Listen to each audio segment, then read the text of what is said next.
And then I said, fuck you, that's not a cow, that's my mom. Welcome back, beautiful people, to another episode of Not So Good Advice. For me, the host, Lou Bloom, gives you, the beautiful people, well, not so good advice. Disclaimer, disclaimer, disclaimer, I have to say it every time. This is not legal advice or professional advice. This is strictly for comedic purposes and comedy, entertainment only. You should not be taking this literal. But if you do take it literal, like, comment, subscribe, send an email, notsogoodadvice19@gmail.com, so we can know how it went out. We can know how it turned out. We can know how things just, unfolded when you took this advice. Did it work? Did it not work? We want to know. My lines are open. Send it. Send it, send it. Okay, beautiful people. Welcome back to number 12. 12 episode. I know, we did it. And it's getting closer to the holidays, Christmas. So, well, I'm feeling a little festive today. Yeah, nothing really much changed, but, obviously, I'm a little festive if you can't tell. So, let's get to it, boys and girls, ladies and gentlemen, animals, and anything in between. I got some nice juicy ones today. Let me just lower the brightness because I'm almost blind already. First one goes, I don't want to be friends anymore, but they're threatening to take their life. What should I do? Oh my God, this looks pathetic already. I'm excited. I can't wait. So, let's go. My friend and I are in our early 20s. We've been friends for 5 years, college, and talk casually. Recently, they've been showing signs of disrespect, talking poorly about me to others, or allowing others to talk poorly about me. I don't like disrespect and don't tolerate it, so I'm thinking of either taking a break or ending the friendship. Oh. The thing is, they have the following: anxiety disorder, depression, abandonment issues, trust issues, low self-esteem, ADHD, blah, blah, blah, blah, blah. Oh my God. Crazy. I'm almost the complete opposite. Only anxiety I have is high self-esteem, healthy attachment issues, etc. Okay, wow.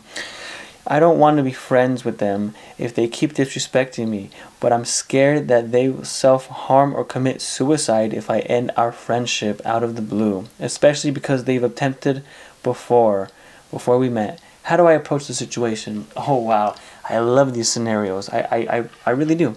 I love it because there's clearly only one thing you can do. And I'll tell you what you got to do. If they want to hurt themselves, or, well, if they're, pressuring you and threatening you, almost like how you say, I don't know how you say, I forgot it because I'm stupid, but it's okay. But if they're holding it against you, like they're going to hurt themselves, let them do it. They're not down. I swear, they're not down. But if they are down, let them do it, okay? Who cares? I don't care. You shouldn't care. Clearly, they don't care about life if they're willing to that over some little thing like that. But in all seriousness, I do not promote or condone. Well, I should say this channel does not promote or condone self-harm or harm to anyone or anything in that aspect, okay? They shouldn't really do that. No, we don't condone it here. We condone happy life and happiness and living life the way we all want to. But if that means part of the way you want to live life is hurting yourself over high anxiety, ADHD, detachment issues, and, someone doesn't want to be your friend anymore, well, maybe they can go ahead and do it. Because I promise you, if you weren't in their life, they were going to end it over something else. I mean, come on. Really? Really, life is so beautiful and amazing and sweet and just full of life and light and just everything. Like, there's really no reason to do it. And I get it. I know that sometimes it can be sad. Sometimes it could be tough.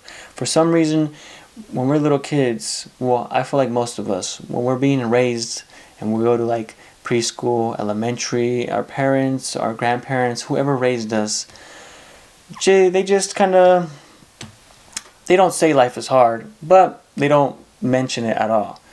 They just say, hey, put your dreams, follow your dreams and be positive and all that shit, which is true. And some of us, when we're not exposed to the reality of life and the challenges and trials and tribulations.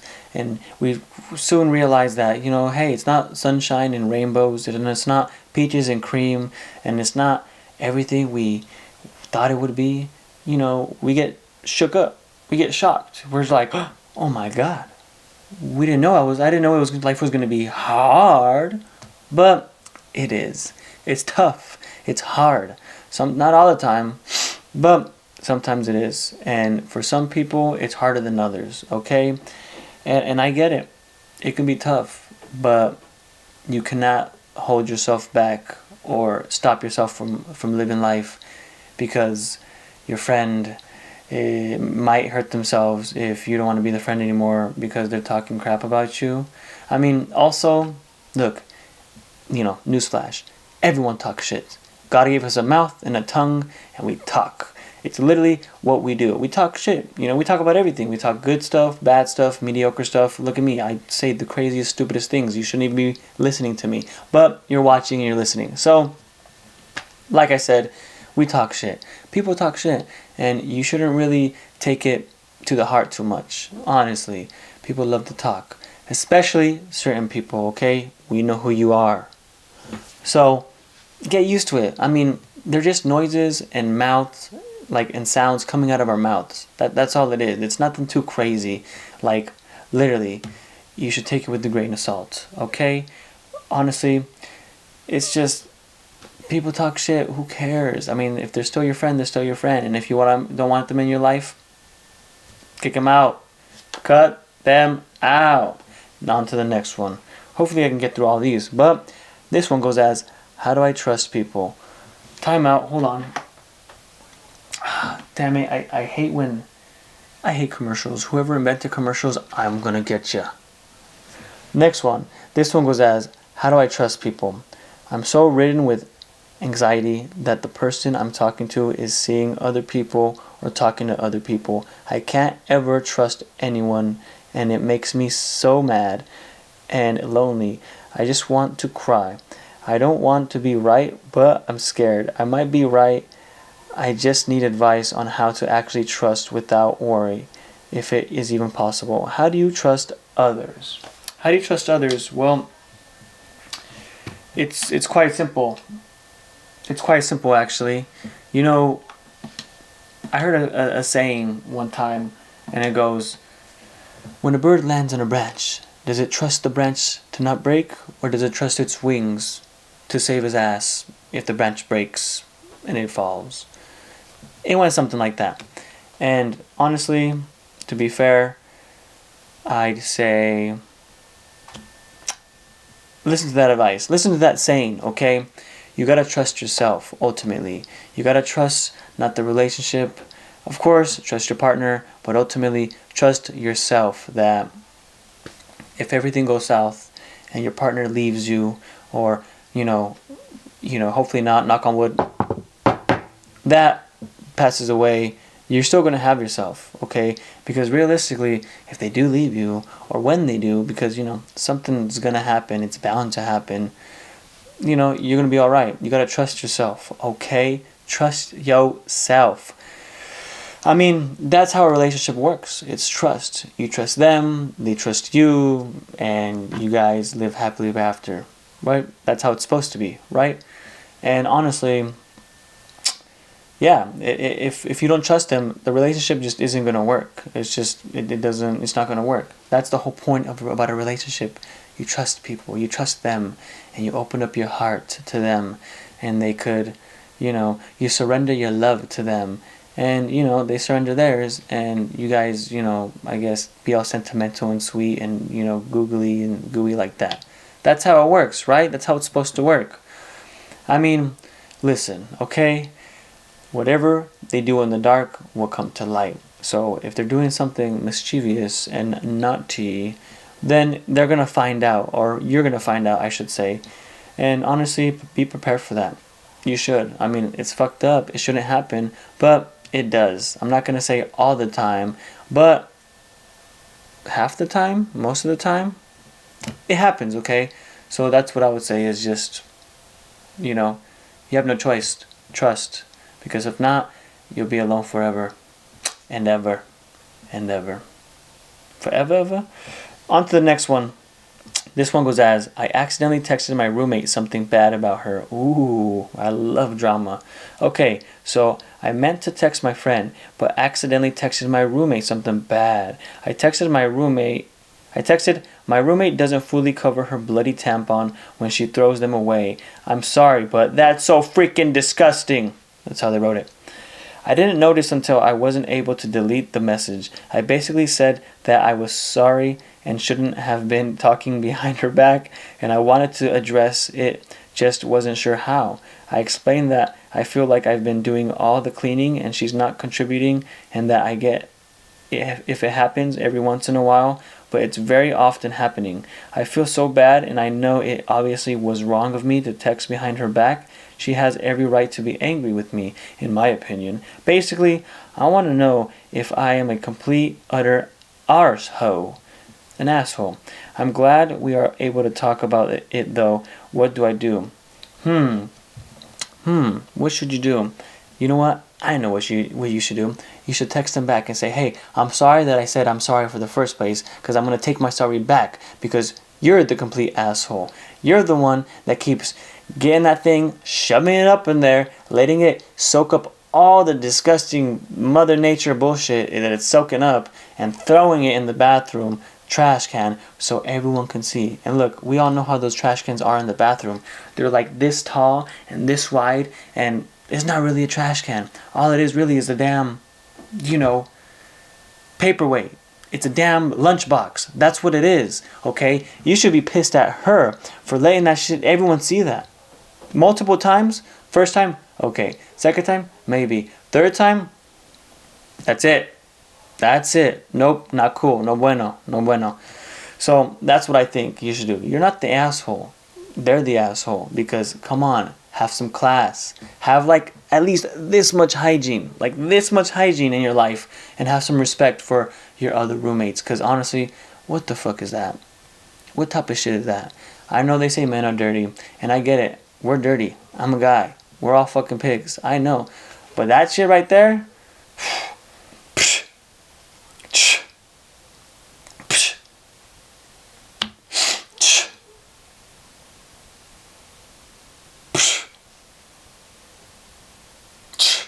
Yep, that's my advice. Next one. My boyfriend pushed me and my head bled and I don't know what to do. Wow. There's a lot of domestic violence happening nowadays. And I just love it. I accidentally broke his phone screen because I dropped it, and the argument escalated, and he pushed me and I fell and hit my head on a corner of the table, and it hurts so much, and he keeps apologizing. I don't feel like he loves me anymore. Why would he break my head because of a broken screen? I know, why would he do that? That's ridiculous. What do I do? Question mark. I don't feel scared for my safety, but I can't stop crying, which is so stupid because it was just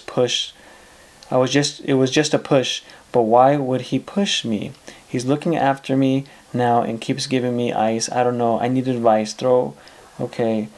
Update. I'm at the hospital and things are going kind of bad. My doctors are not giving me a straight answer. I will update once everything gets better. Thanks for caring. Please, no need for the update. I can give you the update because sometimes I can see the future. It's crazy. It's like this hat or this hair or maybe God just gave me an ability to see the future.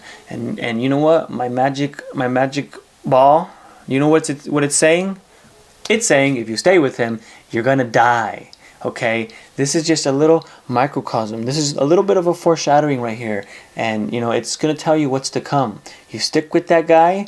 First, you break his phone screen, he breaks your head. The next, you don't wash the dishes, he breaks the neck. It happens all the time. If you talk to any police officer that goes to domestic violence calls, they show up and a lot of them do tell the women, hey, if you stay with this man, he's gonna get you. He's gonna kill you. They say it all the time. I swear, they do. They do, and they see it. It's crazy. They also say gay couples fight the most. I don't know. I don't make the rules. I don't make life. It just is true. They be fighting. But they know how to party. I give them that. They know how to party. I love them about that. But yes, your doctors aren't giving you a straight answer because they're probably calling the cops and they're on the way, maybe, if you told them your boyfriend pushed you. But let's backtrack. Let's be logical a little bit. You know, let me reread something real quick. You said this. You said, Table apologizing and I don't feel like he loves me anymore because he doesn't really love you that much if he's putting hands on you like that. What do? I'm scared for my safety. I'm not scared for my safety, but I can't stop crying. You know why you can't stop crying? Because that's your internal body telling you, hey, I shouldn't be with him. Your body knows that person hurt you physically and, bodily injury. You're not safe. That's what your body is telling you. You're not safe and you need to leave that guy. That's what it is. This is common sense. I said it once, I'll say it again, and I'll keep saying it until the day I die. I'll probably say it on my deathbed too. If the man or if the guy, just anyone in the relationship, okay, anyone, if they put hands on you physically in a bad way, non-consensual way, and they hurt you, the relationship is over. You guys shouldn't be together. You guys are also obviously stupid and toxic, and you guys are too dumb for your well-being. You don't know any of that, like right from wrong. You just shouldn't be together. That's it. Clear. Like they say, life isn't black and white, cookie cutter, but some things are. When your partner hits you, especially causes you to bleed or break anything, you should not be with them. You shouldn't. Done deal. It's over. He's also kind of like a little bitch, if you ask me, if he's going to put a hand on his female partner. Anyway, next question. Should I quit my job for being demoted? I have asked my boss for a raise up to the current market rate for my title. Okay, reasonable.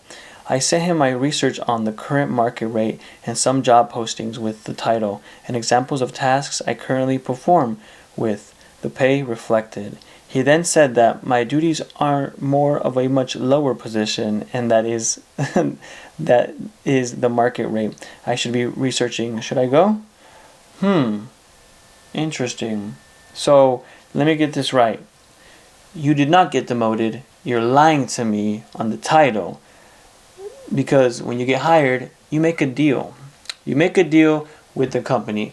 You will provide a service for this many hours, this many time, doing this. Okay? And the company you work for says yay or nay, and they'll be like, we'll pay you this much. Okay, reasonable. I get it. But they didn't demote you. They just made a deal. They'll say, hey, we'll pay you this much to do this. And you said yes. And that's the deal. That's what you decided to do. So don't lie to me again, or I'll get you.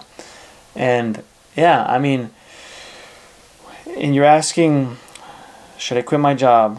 I mean, just know that before you get hired, you can negotiate the price. That's part of it. That's what happens. Sorry, I hate commercials. I fucking hate commercials. I hate them. I hate you. I hate you. I hate you. I hate you. So, yeah, that's, sorry. Yes, so that was the deal. Okay? That was the deal. This is what you do. However much time and experience you have in that job, you write it in your resume, and you exaggerate a little bit. You exaggerate the time, the amount of time you spent on that job, okay? And then, yeah, you just, while you're working there, look for another job. But the same thing you're doing. I mean, if you gave them that list of that paper of list of the pay rate of other companies and what they're offering and for doing the same shit, then you should be able to get another job doing the same thing, getting more pay. Obviously. So, yeah. I mean, you shouldn't quit. Find another job, a better job, a better paying job, and then leave. That's my advice. Okay, the next one, the title goes, Am I a jerk for not letting a pregnant lady take a seat? Or take my seat? Okay. So, I'm a 25-year-old male and was on the bus 1 or 2 days ago. and a pregnant lady got on the bus, but all the other seats were taken. I forgot to mention a few weeks prior to this, I had a bad skiing accident in which I broke my leg. But on the bus, I had the crutches put away because I didn't want them in the way of anyone else. Okay, wow, that's cool. Anyway, back to the story. This lady kind of just stares at me blankly for a while and then says, Are you not gonna give me your seat? I told her, no, sorry, and I tried to explain to her about my leg, but everyone in the bus started berating me, telling me to get up. In the moment, I was about to snap, but I kept my cool and just stared at the floor as insults flew all around me. At last, I decided to stand up, grab my crutches, and hobble my way off as the entire bus went silent. I turned and said, If you all weren't too busy insulting me, you would have got up yourself. Reasonable. As I got off the bus, I started to walk to a bench, and as the bus left, I saw the pregnant lady in my seat, and she flipped me off. So am I the jerk, or was I right not to let her have my chair? Wow, I never knew that city buses were exactly like school buses. Drama and bullshit that is just ridiculous and stupid. Yeah, that's funny. If it was me and I broke my leg, and this is just me because I'm a classic man. I wouldn't give her my seat only if my legs were broken in 4 different places. That's personally me because you're a guy. I mean, you can stand up. The lady's pregnant. Give her the seat. Who cares? I mean, you're on the bus. I don't ride the bus like that, but yeah, who cares? It's just a seat. But at the same time, they're all yelling at you, giving you insults. They're just protecting their ass because they don't want to give up their seat. It's obvious. That's why they're doing it. So yeah, I mean, that's why they're doing it. I don't think you're an asshole, but I don't think a pregnant lady should be just demanding a seat. Maybe she scanned the bus and she saw you and she did an assessment and she realized you were the weakest link and you would probably give her your seat. Maybe that's what happened. I mean, who knows? What if this lady is just, a dumb hoe and, is expecting you to give up her seat because, she can't use birth control or control herself. But then again, I'm an idiot. On to the next one. He gave me an STD while I was pregnant with his baby. Wow. So I had a baby 2 days ago. I didn't know if I was ready to, but since she's been here, she has been my whole world. I met a man about 2 years ago, and I lost my virginity to him when I was 20. I'm now 22. I spent 2 years trying to chase a relationship with a guy that wants to have options when it comes to females and has multiple females believing he only wants them, like he did with me. I recently found out I have chlamydia. Cha-ching! And he's with the only one he was the only one I was doing things with, so I got it from him. I had to be induced unexpectedly, and it's only been about a week since I was told I had it. I found out after the baby that his other baby mama had the same thing not long ago before. Okay, so he has another baby mama? Wow, you really know how to pick him, don't you? He was not there for our daughter's birth after he said he would be. He was just at the birth of another girl's baby that wasn't even his, and he named that baby. Wow. That's crazy. I mean, yeah, this guy is my moderate to severe. This guy's something else. I'm sorry. I fucking hate commercials. I hate him. I told you that though, right? Anyway, after 2 years of being stepped on and always going back, I finally let go. I've chosen to be free. I know one day somebody will love me the way I deserve. You know what I think? I think based off your judgment of choosing men, it's going to be the same thing. You're going to choose a guy that you like, or he's charming and he has a good way with words and he's going to get with you. And he might be, the same quality man that, your baby daddy. Also, baby daddy, he's at another woman's, birth, and he named the kid that's not even his. I'm starting to think he has an infatuation with women that give birth. Like, all right, let's cut this shit. If this happened to you, I'm sorry. I feel bad. But let's face it, I'm not gonna lift you off the hook. You're judging men, like you're picking men that are really shitty. That's why men, women, we really have to know who we're bringing into our lives. We really have to like choose wisely and understand who is this person. Are they good for me? Should they be coming into my life? Is that okay? Is this a good choice or not? Yeah, because this is life. This is real life, and this is what happens if you don't choose wisely. My advice for you is to, yes, completely let go. And it's hard because if you don't talk to him again, that's your baby's father. So it's kind of like he's always kind of going to be around a little bit. Yeah. I mean, yeah, that's a tough one. But yeah, I mean, try not to talk to him. Try to really choose wisely this time, I think. You seem like a good person, a nice girl. So, yeah, choose a little wisely, I guess, next time. But keep having faith. Take care of the chlamydia. And please, for the love of God, make sure they always wear protection. Always. Next one. Okay. How to not get bored solo. I'm on a solo trip to Japan currently, and I'm almost halfway through. I guess this is a more uncommon problem, but I find myself not really knowing what to do half of the time, and I don't want to waste my time on my trip.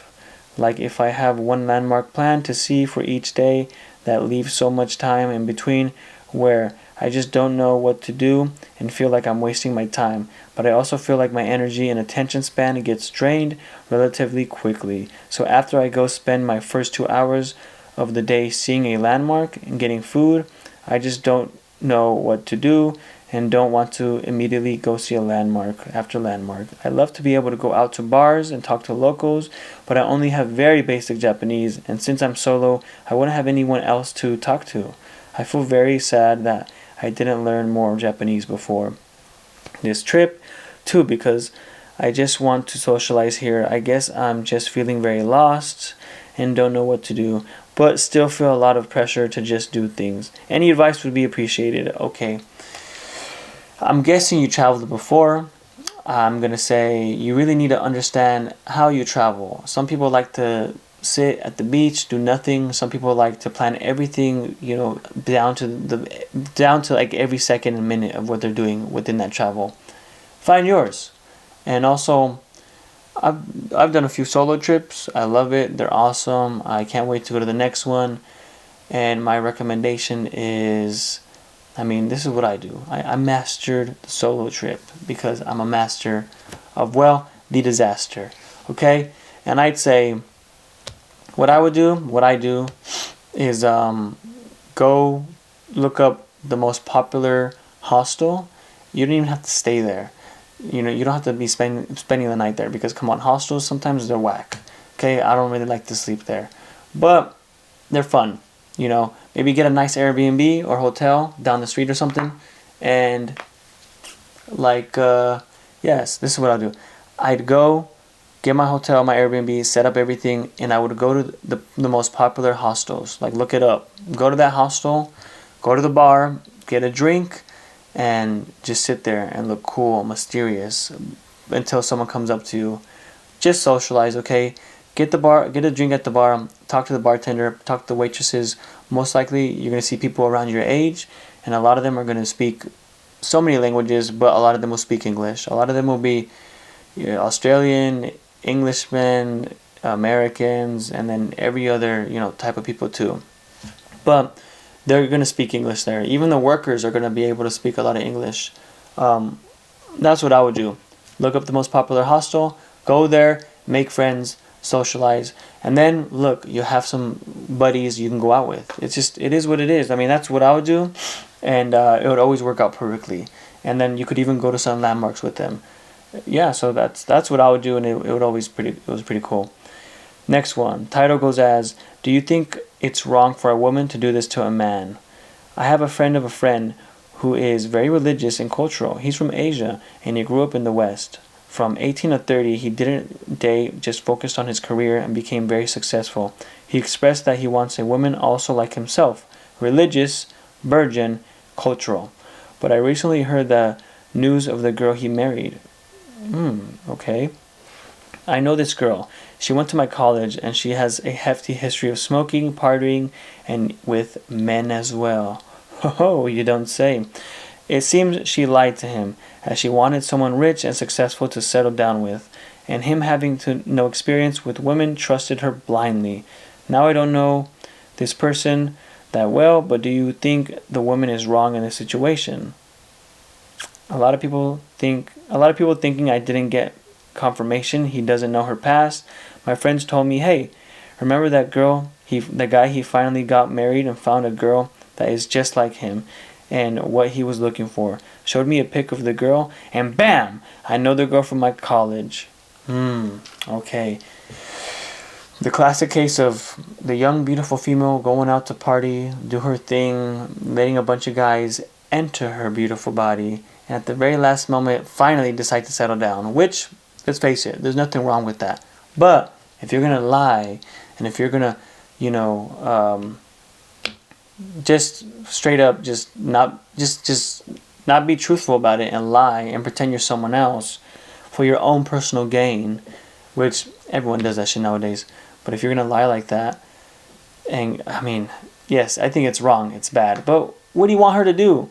Tell the man she was a big hoe and a party animal in college? I mean, that is just something you should expect. I mean, if I knew a girl that went to college, especially if she was in a sorority, I automatically, in my mind, I put her in a box. You know what box that is? Well, crazy party animal hoe bitch box. That's the box I put her in. I'm sorry, I know it's bad. It doesn't mean she's a bad person. It doesn't mean I won't talk to her or consider her to date or nothing like that. But that's just the box I put her in. And it's sad. I feel bad for this guy. Honestly, if I was you, I would save him. He's a brother that needs saving. This is the case. He needs saving because, look, remember I tell you I could see the future? This is one of those moments. I could see the future. I could see the future on this case. They're going to get together. They're going to get married. They're going to be happy for a couple months, maybe a couple years. If they're lucky, 7 years, 8 years, 10 years if they're lucky. And then she's going to be like, you know what? This motherfucker ain't shit. And then she's going to leave his ass. And then she's going to take half his shit. Or more. His hardworking, the shit he worked so hard for. His blood, sweat, and tears got into this. And she's going to take it. She'll take it from him. And of course, him being a virgin, him not having any experience with, the beautiful, beautiful babes of the world. He's going to fall for it. He's going to fall for it. And he's just going to get sucked up, chewed up, spitting out, and left hung out to dry. And it's so sad. It's going to be so sad. Yeah. But if I was you, I'd save him. I mean, I sit down with him and have a very serious talk if you can, if he likes you like that. But at the same time, we all know how it is when you give people relationship advice. They're going through problems. You give them advice. You say, hey man, maybe you should not be with this person, or maybe you should do this and that and this and that. And then, they completely do not listen to your advice, and then you look like the asshole. It happens every time, all the time. I mean, some things people just gotta learn on their own. It is what it is. They just gotta learn on their own, and it's sad. But there's still hope for this guy. You can save him. You can save him just like you can be Superman in this case. I'd be like Batman though, an anti-hero. Not too friendly, not too cool, saves people every now and then, but at the same time, he's not afraid to murder someone every now and then. Or is that Deadpool? I don't know. But save him like I save you guys when I give you this not so good advice. Hope you guys like this episode. This is number 12th episode, and I'll catch you on the flip. Hey, we're counting down the holidays. Christmas is on its way, and it's almost here. So can't wait. There's gonna be a few more special surprises coming up. So I'll see you guys. Love ya.